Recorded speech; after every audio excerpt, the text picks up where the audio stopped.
On behalf of the government and people of Kenya, let me welcome all of you that have come to attend this very timely and important conference. And while there, let me give you one must know about Nairobi and one must know about Kenya. About Nairobi, to the south of this place, if you walk this direction in about 5 minutes, you will be at the Nairobi National Park. Nairobi is the only city with a national park a minute or minutes away from where you will be staying. So I will encourage you somewhere in between this conference to find your way to the national park. We have wild animals. I must, however, warn you that sometimes they break off from the fence. So if for any reason you find a lion, please be careful. They are not tamed. I must know about Kenya. When you came to Kenya, I am sure you realize that from wherever you came from, you no longer need a visa to visit Kenya. And it is because the artificial barriers that we have since been brought down by technology. And that's why I am proud and honored to welcome all to the Connected Africa Summit 2024, at which we gather to inaugurate the sunrise of Africa's digital transformation, the spark which will ignite our continent's rapid development in every sector to accelerate Africa's progress in realizing its full economic potential. We are here to mobilize our shared dreams and ambitions, visions and strategies in order to pave pathways to our common future, a future designed and built by Africans for Africa. Today, we come together inspired by the shared vision of a continent whose thriving economy anchors global prosperity, driven by the full participation of every citizen, and where, through the relentless pursuit of innovation, integration, and efficiency, our digital economy becomes the fundamental enabler of the aspirations of over 1 billion. The primary ambition of this summit is that through determined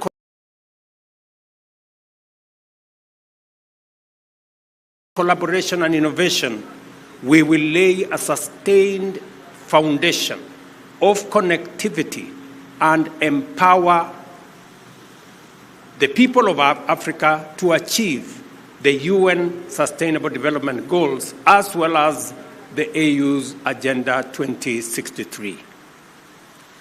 We have quite some time and we have some way to go in order to be ready for the digital economy and the future of work. Africa's internet penetration rate is 36%, which translates to 470 million users in a continent of 1.4 billion people.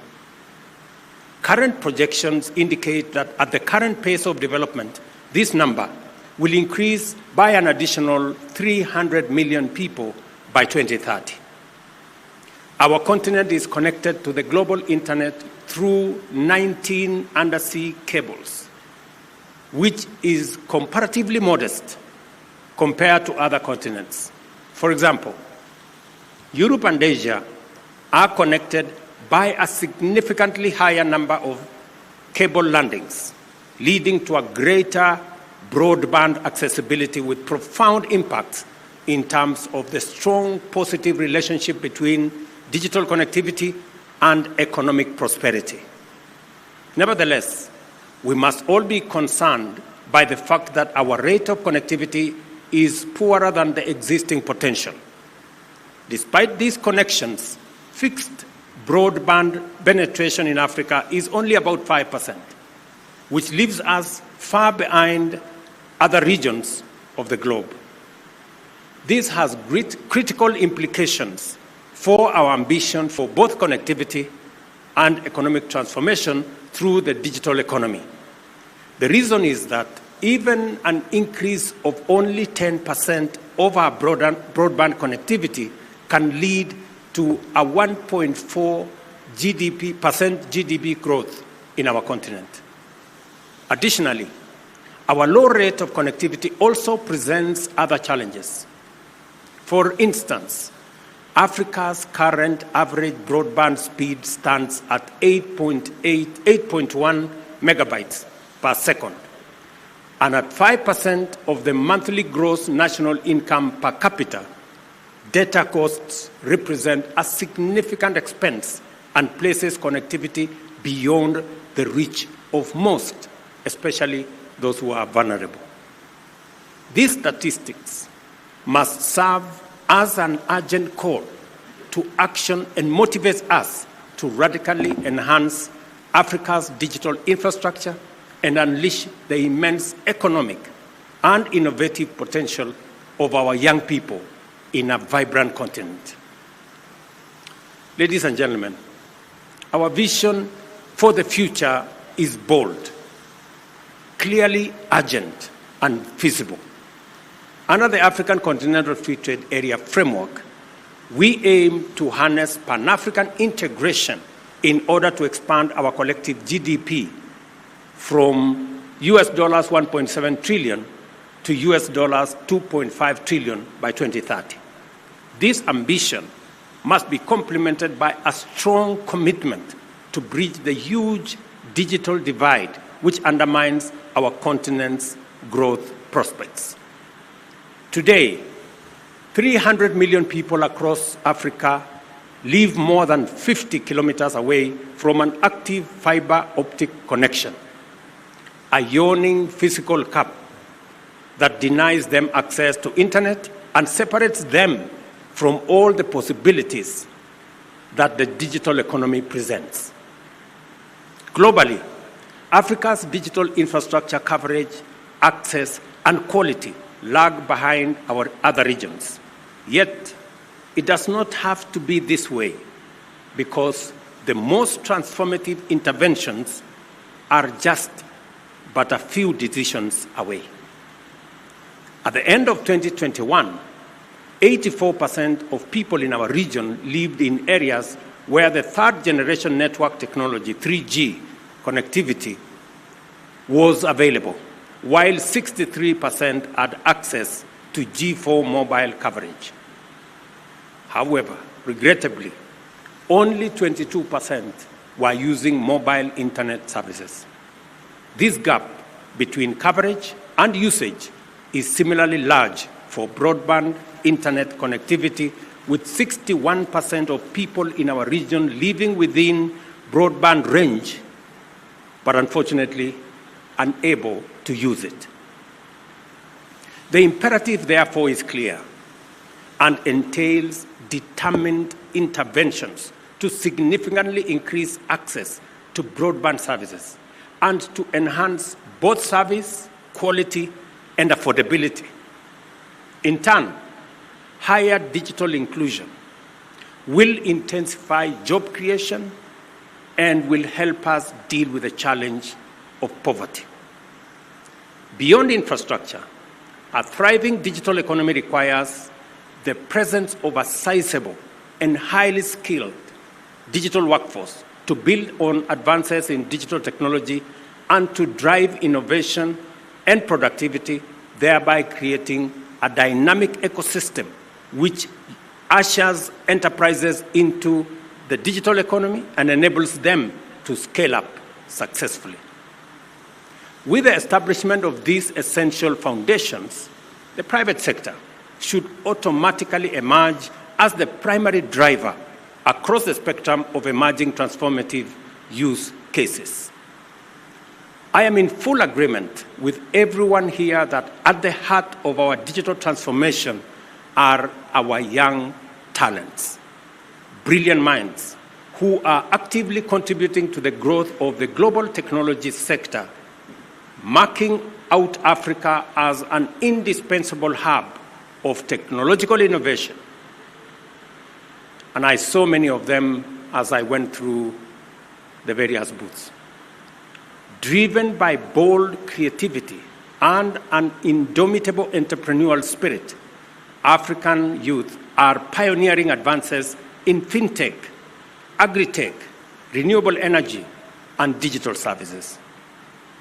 They are a generation which has been socialized to internalize technology as a basic need and way of life that is essential not only for economic growth, but also as a vital tool for solving the most pressing challenges of our time, including improving access to basic services like education, healthcare, and for facilitating sustainable resource management. I speak about young people in Kenya because I see the tremendous potential that exists.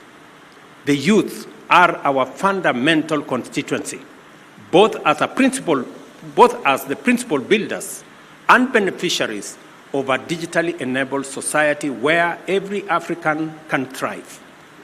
This understanding is underlined by the theme of this summit, which provides us with a platform to amplify and accelerate the contributions of the youth through and throughout our continent. It is clear, therefore, that closing the digital divide is a priority in terms of enhancing connectivity, expanding the contribution of ICT sector to Africa's GDP, and driving overall GDP growth across all sectors. Africa's digital economy has immense potential, which is projected to reach $700 billion by 2050. This growth and projections in there is informed by a number of key positive factors, beginning with unfolding demographic dynamics. Briefly, our youth population, the youngest globally, is motivated and prepared to drive the digital economy, foster innovation, and entrench new technologies. As a country, we have made the very conscious decision that technology is going to inform the way we transform our country. We set out in the last 1.5 years to put all government services on a digital platform. I am very happy that we are 80% on the way, making sure that every government service is available on the digital platform. And speaking about technology, it is amazing how technology can revolutionize and fast-track our progress. And speaking about technology and what it can do to bring down barriers, in many of my country visits, I visited one TVET, 400 kilometers from Nairobi. And I will give you an example about what internet connectivity, technology, and the youth, the connection, the power of that connection, what it can do for the transformation of our continent. I went to a TVET in Kaiboi, in Nandi County, 400 kilometers away from Nairobi. And I met this young man, Brian. And Brian gave us his story, and he was sitting in front of a computer. And he said, after many things, that he takes 2 hours every day to work on his computer because he has digital skills and has been connected to a digital job. Brian, now in Nandi County, works for an AI company in Germany. Mind you, Brian is a village boy. He has never come to Nairobi, the capital city of Kenya. He doesn't have a passport. But he not only works for a company in Germany, he works for a company, an AI company, which the government of Kenya today does not even have a clear policy on AI. Meaning, Brian is ahead of the government of Kenya. And that is what the power of technology can do.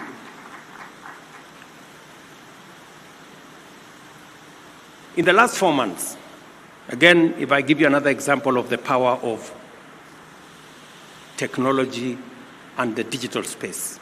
In the last 4 months, we have distributed 2.5 million bags of fertilizer to close to 500,000 farmers in Kenya using an e-voucher that has eliminated cartels, roadblocks, bottlenecks, and has made the distribution of fertilizer efficient.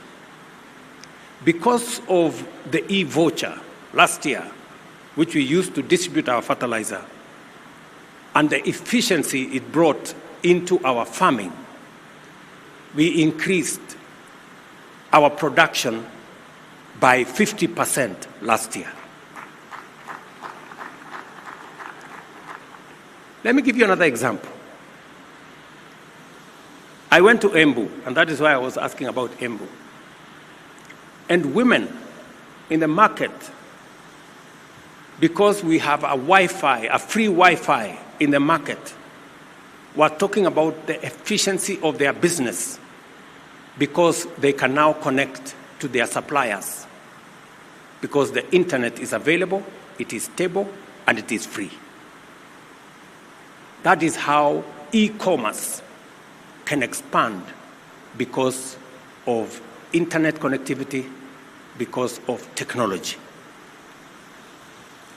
Let me also say how technology can expand our industrialization. Today in Kenya, we have a company that manufactures fiber. Today in Kenya, we have a company that assembles smartphones. Today in Kenya, we have a company that is beginning to put together technology gadgets, including computers.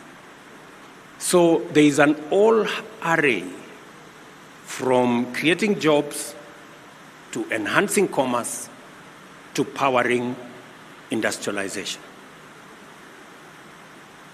The second critical factor is the potential growth on account of increased digital penetration and an enhanced pace of infrastructure development. With over 160 million Africans gaining broadband access between 2019 and 2022, a 119% increase in internet users between 2016 and 2021, we have laid a solid foundation for the digital economy's expansion and built significant momentum for transformative economic growth. Consequently, we are poised to achieve exponential progress with further investments in expansion. And I'm very happy that we have many actors in our midst today so that they can work with us to unlock the huge potential that this space presents. Thirdly, the rise of the African fintech innovation can no longer be ignored. Our fintech sector is now firmly at the forefront of global innovation, with its product transforming economic activities by facilitating inclusive service delivery, as well as interventions like mobile payments, thereby significantly advancing digital inclusion. I cannot forget to mention that huge positive role that international solidarity and regional support have also greatly contributed to the strength of the projected growth of Africa's digital economy. The World Bank's US $2.8 billion investment in digital development projects, for example, enables African countries to surmount challenges in developing digital infrastructure and drive sustainable growth of safe, inclusive digital economies. And I say this in the context that next Monday, here in Nairobi, we will be having a conversation as leaders from Africa with the World Bank on the next IDA or International Development Association replenishment program, because we are pushing the resource envelope on resources that have concessional funding to make sure that we can power our own development as Africans. For a long time, this conversation was done without us.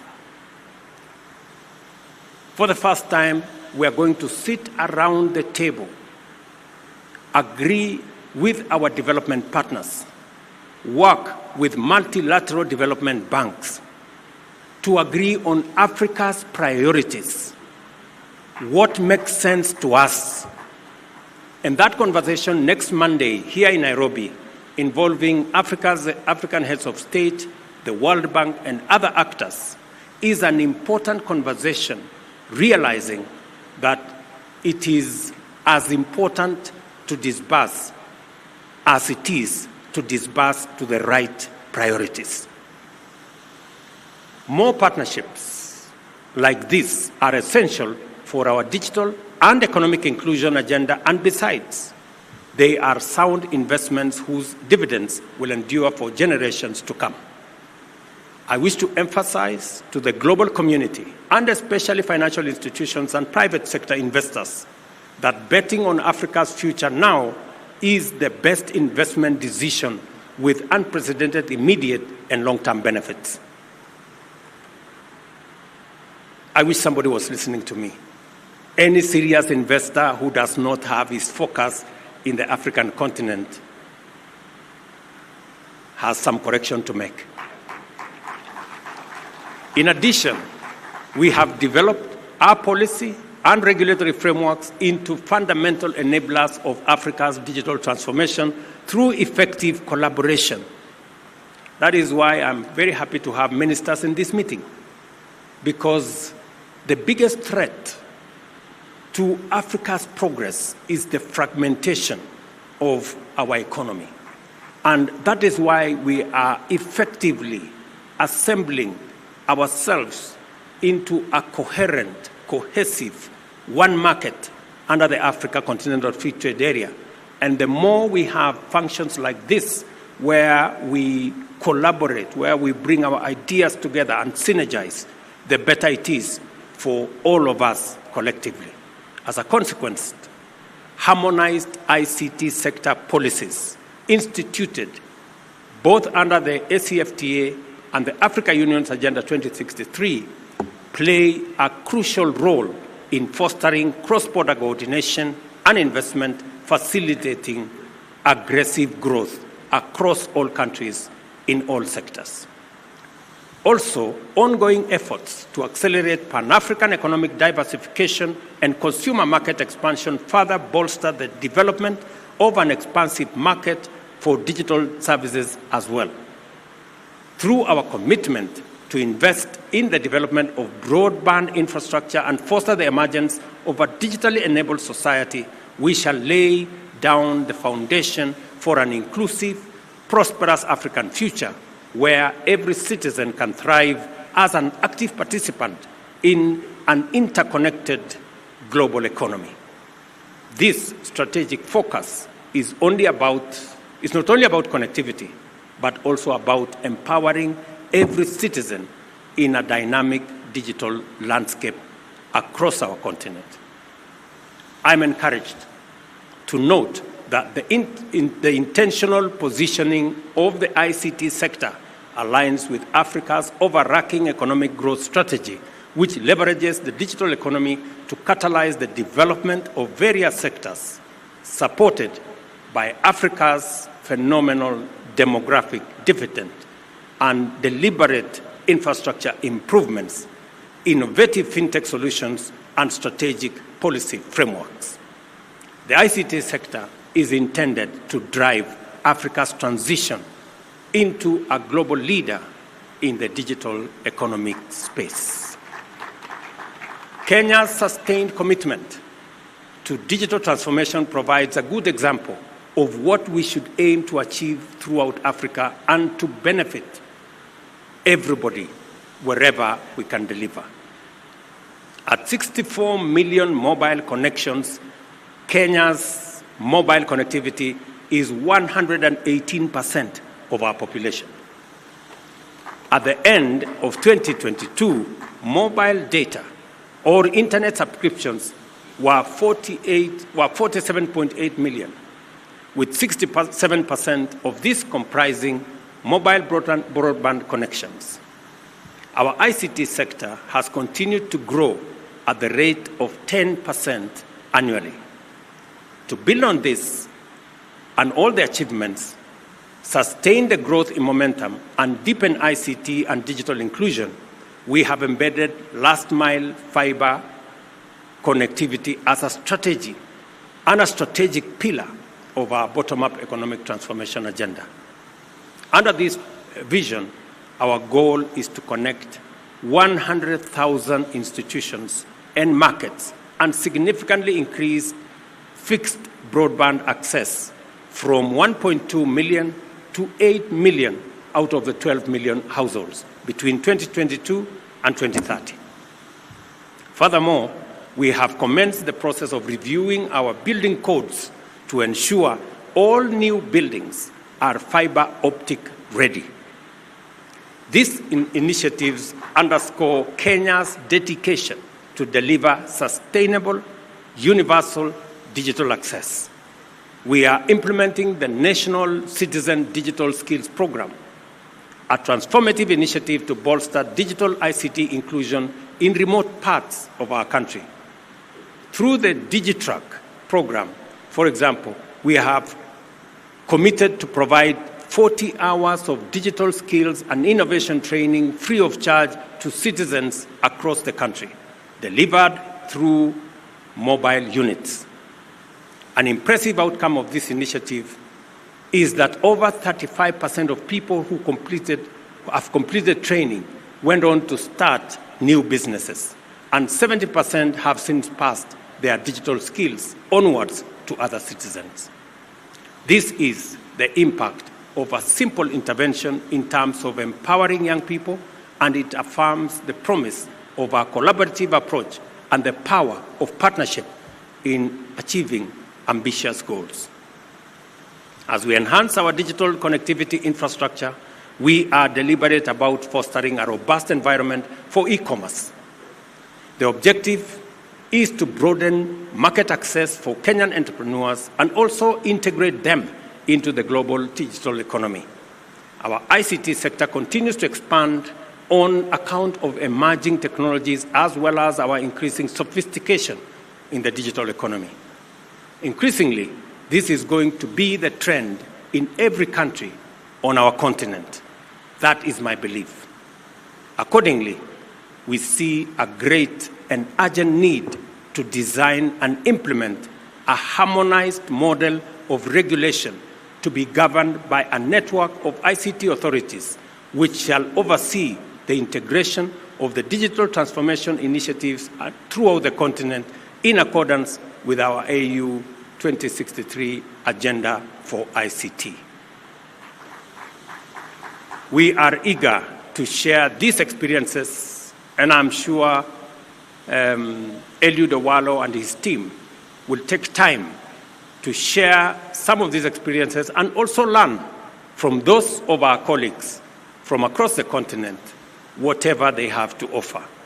It is by sharing knowledge and experiences, pooling resources, harmonizing strategies, aligning investments, and working as partners that we shall rise together. This collaborative spirit is what we need to transform Africa into a digitally empowered and economically thriving continent.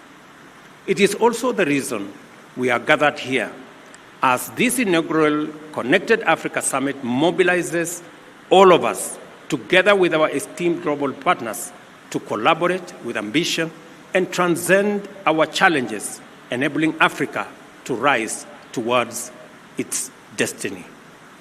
The expected outcomes of this summit, therefore, are not mere objectives, but concrete, impactful commitments and milestones on our journey towards innovative leadership and strategic global alliances that will expand our infrastructure, secure our digital spaces, and democratize access to technology, ensuring every African is included in our digital revolution.